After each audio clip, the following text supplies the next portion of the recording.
Hi, everyone. It's Sandra Florin here from Sandra Says, and it's Ask a Haitian time. And on this episode of Ask a Haitian, we have Brendly here, and he is our guest because he immigrated to America from Haiti at a very young age. And I'm just trying to learn more about that and how life has been since he's immigrated to America and why he hasn't gone back yet. So, Brendly, introduce yourself to the people. Hello, everyone. Once again, my name is Brendly, and yeah, it's a pleasure for me to be here. And I was supposed to be here a long time ago, but a little busy lately. But Sandra knows what's going on, so I'm here now. So what's that? Awesome. So, Brendly, when did you come to America? How old were you, and where is your family from, or what part of Haiti were you born in? I came here I came to the U.S. when I was 13, and my family are originally from Ile de la Tortuga, which is one of the three small islands they have in Haiti. So people Okay, then fancy.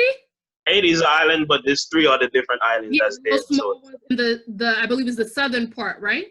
yeah, so I'm in between Haiti and Republic Dominican, so I'm between those two. Okay, awesome. And is that where both your mom and your dad are from? Yeah, both my mom and my dad from there, but they actually grow up. They didn't grow up there. They grew up in Tortuga, which is like 30 minutes of traveling in a boat to go across the ocean to go there. So, but I was born in the island of Ile de la Tortuga. Okay. And so, do you remember life in Haiti when you were 13? Do you remember your life in Haiti prior to coming to the United States? Oh yeah, most definitely. I remember it was like yesterday. I mean, I feel like in Haiti as a 13-year-old, you pretty much an adult really because you mature. You get so you actually grow up so fast to the point where it's like you're gonna have to, if you're a man, you have to man up. If you're a girl, you have to become a young lady at a young age. So it just you have to, yeah, most definitely. I remember everything so easily. Like, but yeah, I mean, I don't think I will forget anything. Okay. And what was it like? Like, how did your parents explain to you that you were coming to America? Because a lot of immigrants either, just some of the ones that I've spoken to are in that in between stage of either they're really young, so they don't really remember, or they came as an adult and so they already knew what was happening. But in that young teenage year, like, how was it explained to you where you were going and how long you were going to be there?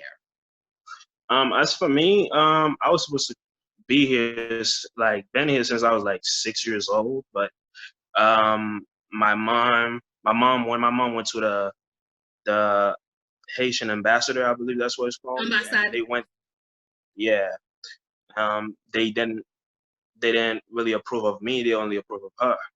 So she went, and then I stayed with my auntie, and basically, I I've been with my auntie since I was 6, and Okay, so it was a split. So your mom got to come to America first, and then you came to America. How was life then?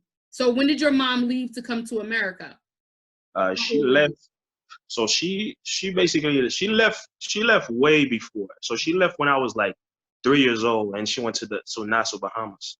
That's where she Gotcha. went first, and then she went back to Haiti, try to allow me to come here with her. So she went back home, and I was like 6 then, and then she tried everything for me to be here, but once again she get the passport and The visa and everything. visas and everything else, but I don't know. I didn't get anything, but which is was fine because I feel like if she came here, I know she's gonna provide for me regardless of what it is. So I was fine. Okay. So when it was time for you to come to America, what did that converse? Was it your aunt that spoke to you? Did your mom speak to you? What did they say to you about you finally coming to America? Honestly, before I even let you guys know that I didn't really want to come here. Honestly, I didn't because I Okay. feel like That's a I different perspective of not wanting, because I think a lot of people just assume that people in other countries, particularly Haiti, they just dying to come to America. They just want to come. So you didn't want to come I initially. don't know. I feel like if when I was around 6, I would love to be here with my mom. You know what I'm saying? Just have that mother and son love type of thing. Just be raised by her. But my auntie did a great job with me up there, so I don't really see the need of me coming here. And I was fine. I mean, I went to school. I had a great education there already. I mean, for me, it was okay. I really didn't mind. But I mean, my mom, I spoke to her on like almost like 5 times a week, really. We spoke like almost every day. She called my auntie one time and said, "You have to pack your bag and take a boat, and you gotta go to the Port-au-Prince, the capital." And I'm like, "Okay." So And just that pack was up that. my bag. Yeah, went there. There ain't nobody, so I was just there waiting. Um, Been there for like 2 months. Nothing happens, and then the earthquake hit, and then stay there for another 2 months, and then finally in March I take the flight and I'm here. So you were in Haiti when the earthquake happened. Yeah, I was in capital. I was at Delma. Yeah, when it happens. Okay, and what was that experience like being in Haiti during that earthquake? I know a lot of us, we lost family members, we lost friends. Uh, it really made us realize just how far we are from each other when you can't really be there to support family members. So, what was that time like? It was honestly, it was like one of the scariest moments of my life, really. I mean, for me from an island, I feel like when you're in the middle of the ocean is terrifying. But as a young age, I've been going back and forth, so that was nothing compared to that earthquake, honestly, because it was terrifying. I mean, like I've never seen so many people die right in front of me. People asking you to save them, and you can't do nothing. I was just a 13-year-old. I didn't know what to do when it comes to saving people's lives, but just trying to save myself. But I mean, the home that I was staying at, it was completely gone. Um, but once again, I was supposed to be here in the United States, so I'm here. So, how did that like impact you? Did you think, okay, maybe going to America is where I need to be? I mean, at that time, honestly, I just wanted to go back home, back to my island where I'm originally from, because that's where I know people. I don't know anybody that's in the capital, which is I was Mhm. just there for a short amount of time. Really, it wasn't nothing crazy about it. So I just wanted to go back home. But eventually I did went back, and before I even arrived there, people was telling me like they say you was dead and blah blah blah. Like a lot of the news was hitting because it's like the whole Port-au-Prince basically was gone. So everybody assumed that I was dead. And when I finally went back home, everybody was so happy to see me. So I was just so excited. And then like a week after, they called me back again. I have to go back to the capital again. I was like, come on, man. Yeah. But That's yeah. crazy. So what month did you come to America? And what was that first month or so in America like? Yeah, I came here in March, and I mean, Yes, it good wasn't weather. So where did you end up? What state did your Haitian? um, Florida. I was in Florida, but originally Broward, Fort Lauderdale, Florida. Okay. Haitians Um, love Florida. That's very close. Haitians love their good, and the that's a sunshine. one of the top five states Haitians move to once they come to America. That's a good choice. The The weather's heat. good. It's just the heat, man. The weather is over there. It's good most of the time, but yeah, Exactly. the first month of me being here, it was kind of difficult because once again, it wasn't my mom that went to get me in Haiti. It was my father. So he went over there to get me and bring me here. So basically, I was living with him at the time, which I didn't even know him like that. So I spoke to him on the phone, but we never seen eye to eye. So that was the first time seeing him from the airport, picking me up and then bring me here. So that was like while we actually in the plane, we started talking, started actually getting to know each other. We was kind of in a weird moment. I'm like, I'm flying with somebody I don't even know, but I know always that's my father. That's what it. That's a good because a few of the people that I've spoken to, I've been doing the series Ask a Haitian, and for those that have immigrated to the United States and it's one parent that sends for them, it is that getting to know you period. It's just I haven't lived with this person before. I talk to you on the phone, but I don't really know you. So now I'm in a new country. Now we have to live together. Now you have to be my parent. I have to be a child, but I've already had a life without you already. So what was that dynamic like? It was for me. I could say like my auntie who raised me. She always said, "Listen, um, never give people any hard time to get to know you." So it was like for me, I mean, so I didn't have any hate or anything negative towards him. I was just so happy that finally get a chance to be with him and actually get to know who he is and for him to get to know who I am. It was great. We have so much in common and we look so identical. It was like that's There weird. we go. Good genes. It was like I'm looking like myself, and it's weird, but it was fun at the same time. So yeah. Oh, that's really good. So now you're in America. What is it that your father or your mom is telling you that you have to do? Because now you're a teenager. So are they telling you have to go get a job, hurry up and find out so you can, because 3 years you'll be 16, which is like the legal age to work. Are they telling you need to hurry up and learn English? What are they telling you now that you're in America, what they're expecting you to do? Well, my parents' only expectation was for me to continue going to school. Like I said, I was in Haiti.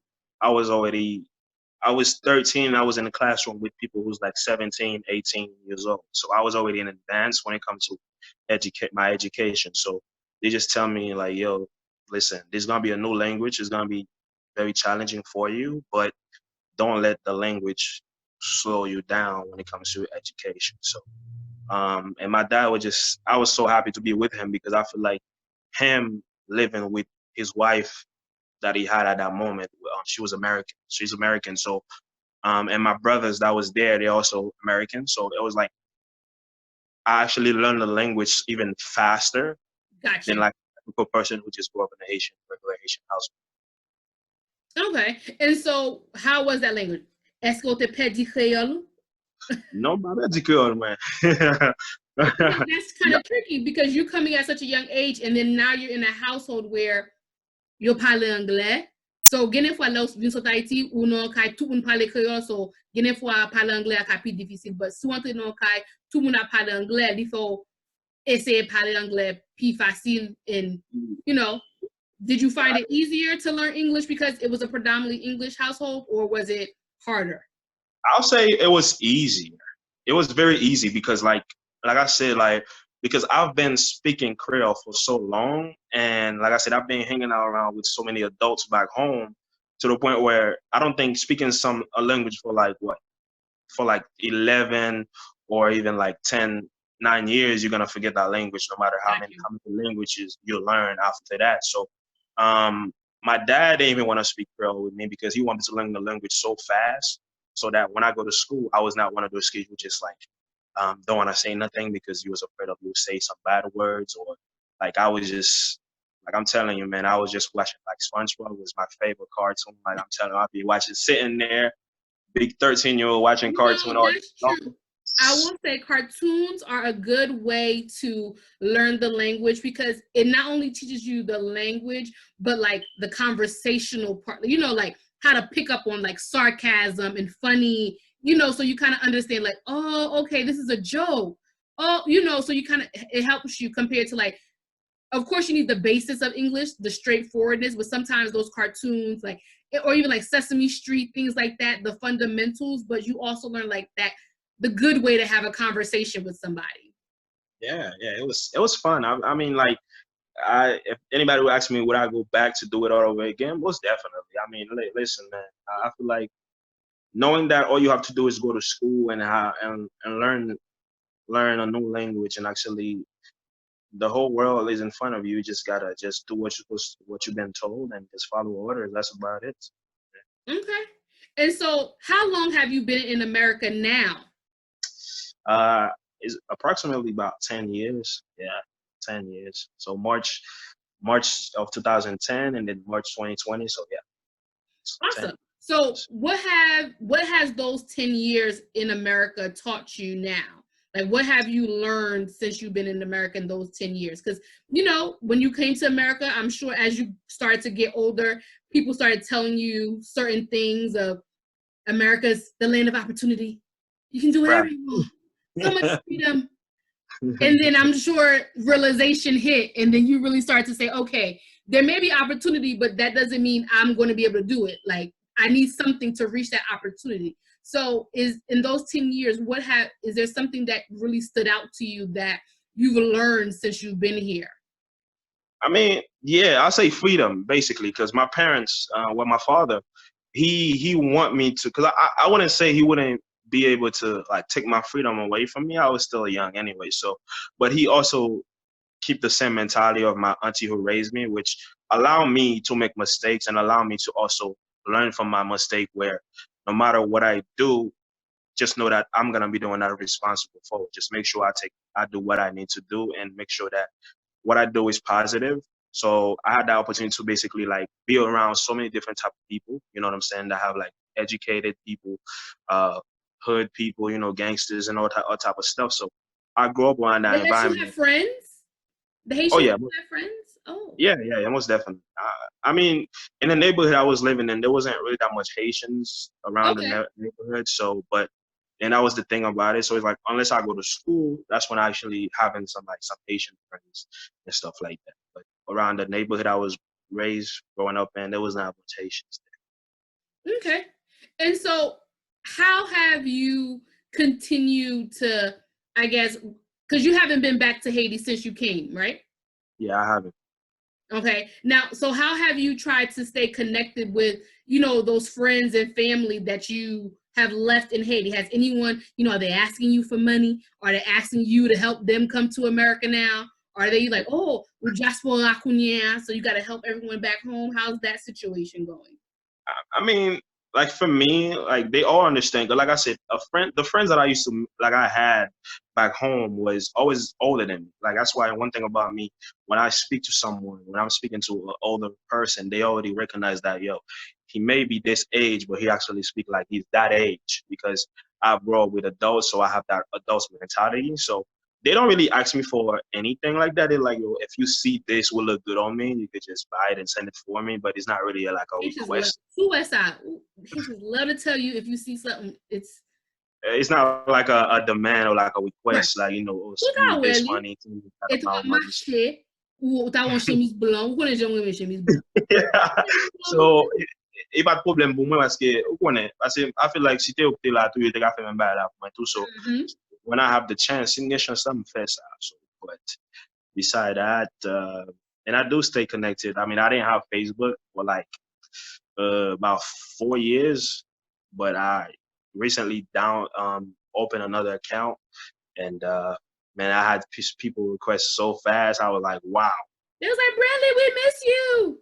I was like, yo, like it was like, yo, you got so big, so tall. You was just a little kid, like you were so short, and now you huge. I'm like, yeah, man. I mean, hey, I'm getting older, man. Like things happens. L'âge a monté.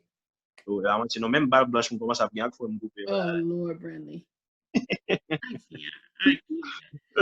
But we're going to do a little segue. So you are a Haitian man, obviously. And so we know in that realm, there are so many stereotypes. There's so many like conversations. I'm sure you've seen the memes and the jokes and the things like that.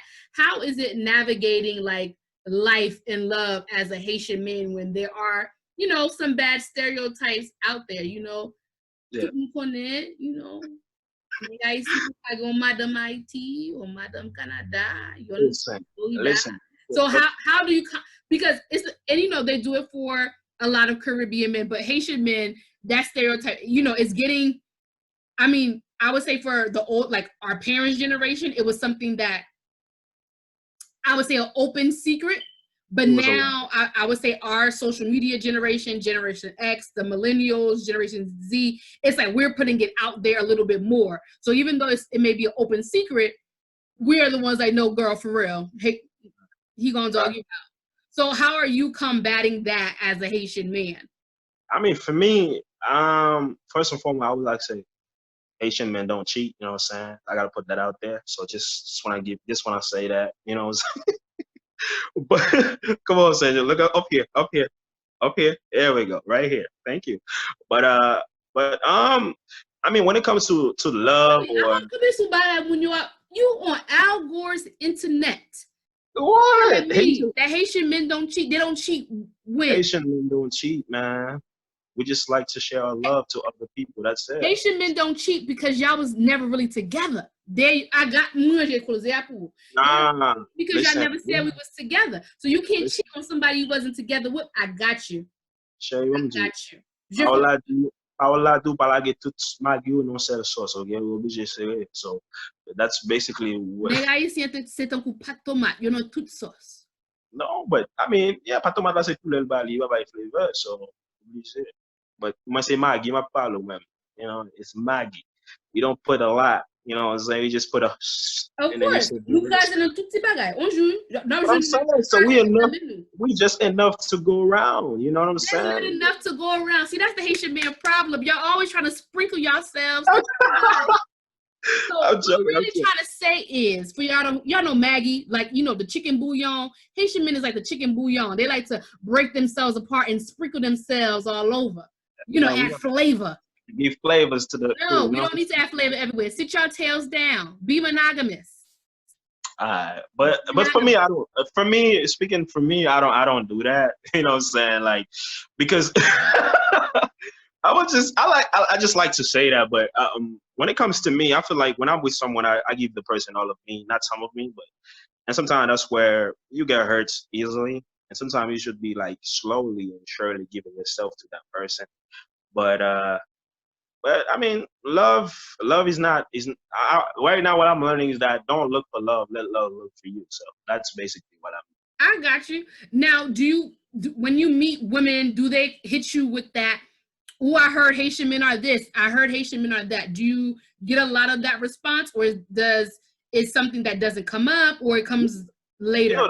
the craziest thing is I have never met a woman right away and she actually noticed that I'm Haitian. They always assume that I'm Jamaican for some reason. I have no idea, but I do could speak a little patois, but that's beyond the point. But but it's just that they always assume that I'm Jamaican. I'm like, no, I'm straight from the, you know what I'm saying, from the 509, baby. Like this pure blood Haitian right here. And no, nothing in it. Let them Just know, Brendly. Let them know. you know what I'm saying. So, but yeah, I mean, they never that question never comes up like that. You know what I'm saying? They would ask you like, I heard. You know what I'm saying? Like they'll say, I heard. Like, oh, they say Haitian men is no good. Okay, But and what is your response to that when they tell you Haitian men is no good? Do you defend your brothers, or you I like, mean, I don't know about them, but me? for me, I would always look out for me also for my brothers out there because it's both ways. Because I feel like just because you've been with a Haitian man before and then he treats you some type of way doesn't mean we all like that. And I feel like when you do meet the right person, it's not really about their nationalities. It's just basically who they are on the inside. So I mean, hey, you know what I'm saying? Well, I think every nationalities have not all Their the men issue, are good which is there. true. Which is true. So, but I am one of the good ones. We have many, so I'm just one of the good ones. Yeah. So, but yeah. Thank you, Brendly. Speaking of your nationality, you said your dad married an American. Mhm. And did your mom, did she marry a Haitian man, or is she with an American? How did that work? My mom married a Haitian man uh, since she was like, I think before she even came here. Really, she Okay. married. So for you, did that help you? Did you say to yourself, well, I have options as far as who I can date? Like, because if your dad is married an American, that means he is open to you dating or marrying a non-Haitian, and your mom kind of, stuck with the culture and married a Haitian man. So in your dating life, is it okay? Because, Haitians could be a little hypocrite from time to time. So even though they do it, they don't want you to do it. So how has that type of conversation gone on? Is it kind of like, you better bring a Um, Haitian girl home, or I mean, it I doesn't mean, matter, or just? yeah, I mean, for my mom, she want a Haitian woman. Like she just want me to have a Haitian girl because the Haitian mommy be throwing down in the kitchen. They want to come to my house. When I invite them over, come to my house to have some Haitian food ready to cook. You know what I'm saying? Why? I Why could, the? I could cook. I could But cook. why can't you cook? Why the girl gotta? No, that's what she want because I'm gonna tell you, You my don't want mom's to eat like, your cooking? That means you're cooking bad. oh no, I do. I cook for myself, but my mom, she want to have somebody who, what I'm saying, like that know how to cook because she know how I love her food. So she knows that I feel Oh, so like she want to make sure that I'm with new girl somebody who got a little could bit of put me her down in in the her. kitchen. You feel me? So Gotcha. and for my father, he doesn't care. He just said, well, listen, love don't have a race, I have a color. So whatever you feel like is best for you, man, just put your heart out, got it. Hey, that's it. Okay. So what So about you? it's not really, yeah. Are you trying to stick it out? Are you trying to go your mom's route and, Haitian girl all the way? Or are you more open? Because even, for a lot of Haitians, I think we had that battle sometimes of, I want to stick with, like you said, oh, your mom wants you to marry a Haitian girl because she want to make sure that you eat. It doesn't Right. matter, you can feed yourself, and if you marry someone who's not Haitian, she can either learn how to cook or you can cook your Haitian food when you want to. Mhm. But so what are your thoughts on, like, we battle that sometimes, like, ugh. I mean, for me, honestly, I feel like that's more options, really. It's just because I'll say if I was back home, back in Haiti, you have no option but to date your own kind, really. You know what I'm saying? So it's only Haitians there, really. So it's like I have no other option but to date, get me another, have a Haitian girl with me. But in the United States, there's basically multicultural, really. There's so many different cultures, different nationalities here. So it's like, yo, you can't really put your finger onto it. But I mean, like, I have I have, I honestly, until my last relationship, I have never dated a Haitian girl before. I dated multiple other cultures, but never dated my own kind. So, I mean, it's not like it was never on the table. It's just the fact that sometimes I feel like when you've been around, I don't mean it in a bad way, but when you grow, like for me, growing up in Haiti is like, yo, I would never imagine me of coming here because I feel like Haiti is my home. But and I feel like, yo, I really have plans to be with a Haitian woman. But when I come here, just so many different kinds. It's like, yo, Mm-hmm. do you really want to stay there or you want to try different cultures and see, okay, if there's something else out there for you besides your own kinds. I like that because it's the truth, and that also is about why when people come to America, they might say, oh, the person has changed, or even if they do come to America, they'll go back to Haiti to find their mate. Like, even though you came at 13, some people, they came here at 30, 15, but they still go back to Haiti, to their same neighborhood, marry somebody from there, bring them to America, and they think that person's going to be the same. They're not going to be the same person that they were. You brought them to someplace different. You've opened up their eyes. And I think sometimes that's the problem when Haitians, especially when you come here so young, and it's like you're adapting to American culture, and you're like, ooh, maybe I want to be a teacher, or maybe I want to be something else, a basketball player. And it's like, well, dang, you didn't want to do that when you was in Haiti. Why you Facts. do that now? I make Yeah. Joe. But it's like, yeah, you're now in a land where you can take advantage of the opportunity as long as you have those right steps. So is there anything that you've done so far in America that that maybe you would not have been able to do if you were in Haiti? Yeah, yeah. I feel like probably um what I'm saying, I'll say like join the police force really. I mean, like I've been taking a ride in police cars, because I do one day want to be a police officer, what I'm saying, law enforcement to help the community I'm living in, the city, the state, the county, whatever case may be. So it's good to have like, I feel like certain people like I have met, I feel like if I was home back in Haiti, I wouldn't be able to do it. It's just like for example, like some celebrities you'd be watching on TV and you'll have the chance to sit down with them, actually have a conversation, like, yo, say like, yo, I remember at this age, you was my model. Like I look up to you. And now I used to see you on TV. And now you're right in front of me, just like I'm watching you right now. It's like, in person, it's like, oh my goodness, I never thought this day would actually happen. So, but I mean, like in general, just most important thing is just make a lot of friends from different cultures. Because I feel like, as a young Well, kid, Haitians when you don't like you to making friends. nah, for me, man, it doesn't matter. Because the thing about me, I'm a great role model. Like I don't make sure my circle is very, very positive. You know what I'm saying? I don't have any negativity around me, and that's why about me is like, yo, like when you're my friend, you want to be my friend because you would not have any problem when it comes to being my friend. So, Mm-hmm. I mean, yeah, I have a lot of accomplishments. I mean, if I was in Haiti, I probably wouldn't move my own spot now. I'm living in my own, so yeah. So a lot of things, graduated high school would have been hard, harder in Haiti, and actually going to college. Doing college in Haiti is very expensive, and is a few of you actually get the chance to go, but to get the opportunity here to actually have the government to help you out if you can't afford it yourself, it's yeah, it's great. Okay, that's awesome, Brendly. It's just the opportunity that you're able to get here and then use it to your advantage. And I like that you said that you're a role model, because it can be easy to fall into a trap here in America because there's just so much opportunity. There's so much more freedom, and of course you want to try different things, but you have to remember, like I said it in one of the other episodes that I did, when you're an immigrant in this country, you can't get too caught up because they will send you back. So Mhm. sometimes the people that you're hanging out with, they have the money for the lawyers. Their parents know the police officers and the school safe, so they can get them out of trouble. Where you, as someone who doesn't have that footing, it's a bit harder to do that. And you did mention that you want to be a police officer, which I think is really good. What made you decide to want to do that? Because I think it is important. You live in America now.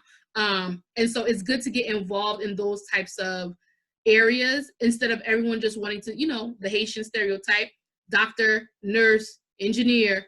But being a police officer is great because now you provide diversity to that police department. Especially if you're there in a large Haitian community, you can, oh, this is why they do that. Oh, they're not causing a ruckus because of whatever reason. This is how they congregate for soccer games or funerals and things of that nature. So what made you decide that being a police officer is what you wanted to do? Um, that decision was very simple and very easy, really, because based where I'm from, based on how I was raised in Haiti, to the point where the government, while I was there with, in my island where I'm from, it wasn't really that popular. It was not even that effective because I'll say on my island, we help each other out. We provide for each other. Like if you have the beans, I have the rice. You give me some of your beans, I give you some of my rice. That's how we help each other's out. So it wasn't really no government there. But if the government do want to be if somebody want to be president or want to be a candidate for whatever it may be, they find a way to come to the island and actually get our votes. But really, once they out there, they don't even worry about us. And I feel like, and there wasn't that much when it comes to like security because we don't really fight or have any violence over there.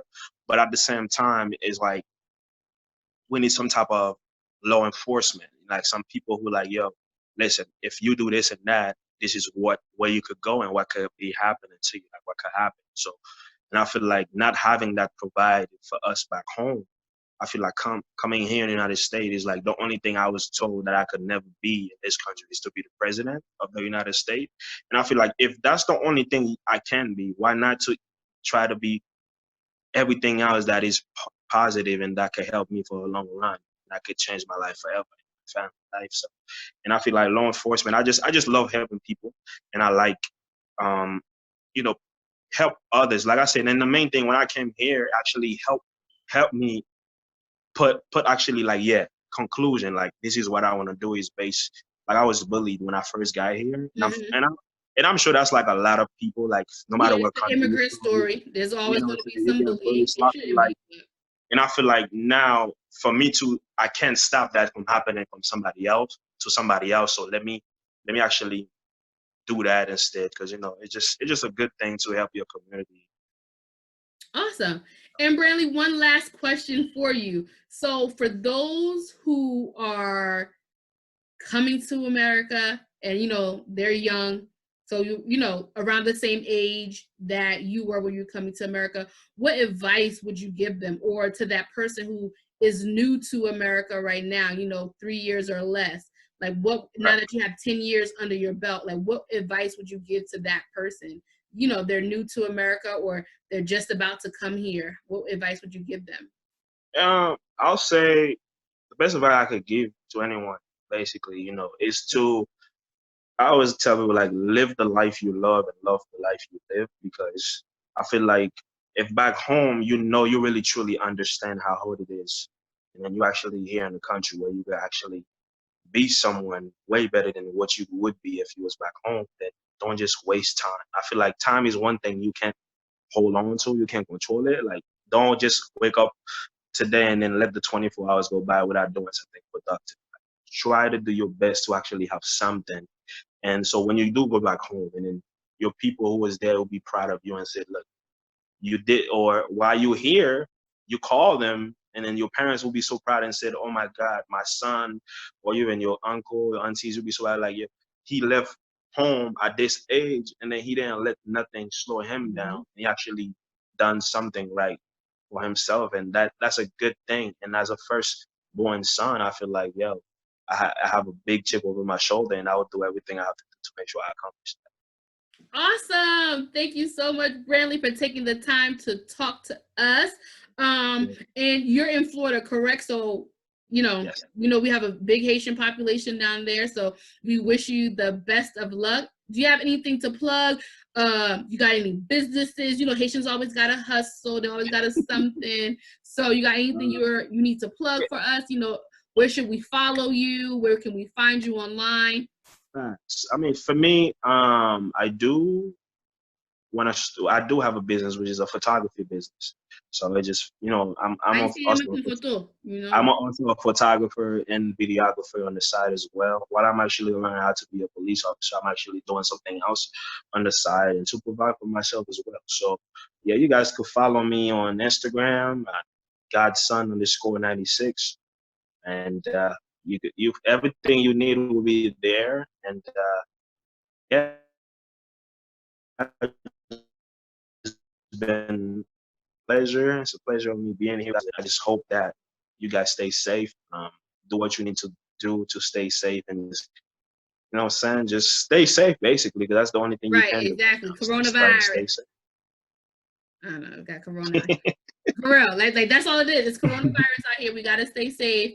Especially in our Haitian community, we gotta remind them, lave main, protejo, pas sorti sous sorti, because things like this affect the Black community more, and then you get your Haitians, your Caribbeans, those that not are too familiar, those that might be skeptical of healthcare, and it affects them even more. So it puts them even more at a disadvantage. But Brendly, I thank you so much. And that's been our Ask the Haitian. Hey, thank you very much. You guys enjoy the rest of your day and stay blessed.